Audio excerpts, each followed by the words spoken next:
La procédure de ratification des ordonnances loi est éminemment technique. Et c'est dommage que les collègues, certains, ne viennent pas régulièrement aux plénières. Ils auront compris que le débat sur la matière des ordonnances loi s'est fait au débat général pour apprécier si le Parlement peut autoriser ou pas. Parce que quand le Parlement doit autoriser, nous devons vérifier si les matières pour lesquelles le gouvernement veut aller par ordonnance loi relèvent du domaine de la loi. On fait cette première vérification. Si c'est non, on rejette la demande.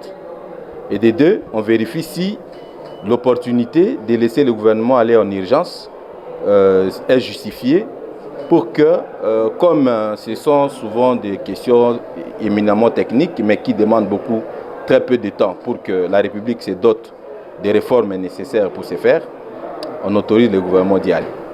Et lorsque le gouvernement revient dans les délais lui impartis, nous n'avons plus de débat à faire.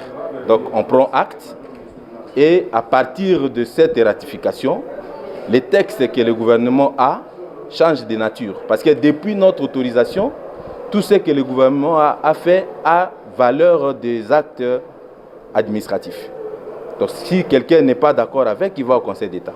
Mais aujourd'hui, avec la ratification, dès que la loi de ratification est promulguée, si vous n'êtes pas d'accord avec le contenu, vous allez désormais devant la Cour constitutionnelle. Donc ici, à la ratification, il n'y a pas de débat. Nous sommes liés à l'autorisation que nous avons préalablement donnée pour que le gouvernement s'invite dans une matière qui relève de la compétence du législateur. Le gouvernement nous a substitués, c'est-à-dire il nous a remplacés. Il nous a remplacés pour ces matières-là. Mais puisque lui, c'est une administration, pour que ces matières changent de nature juridique, ça devienne des lois, nous devons approuver, prendre acte. Donc, dans la procédure de prise d'acte, vous ne pouvez pas discuter parce que la discussion a eu lieu en amont. Lorsque nous avons vérifié si ce sont les matières de notre compétence et que nous pouvons autoriser au regard de motivation d'urgence que le gouvernement propose.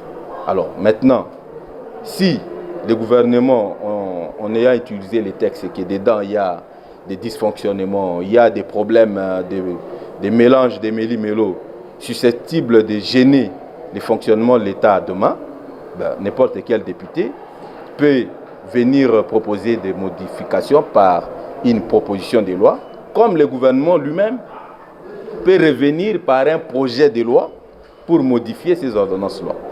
Donc le débat que nos collègues voulaient tout à l'heure était inopportun. C'est comme si nous ne savons pas ce que nous voulons. Probablement, je sais que ce sont des éminents parlementaires. Ils n'ont pas été à la séance où ils pouvaient parler avant l'autorisation. C'est pour ça que les gens essaient toujours de se rattraper, mais ce n'était pas approprié. Et le président a raison. Et le Parlement a suivi. Voilà.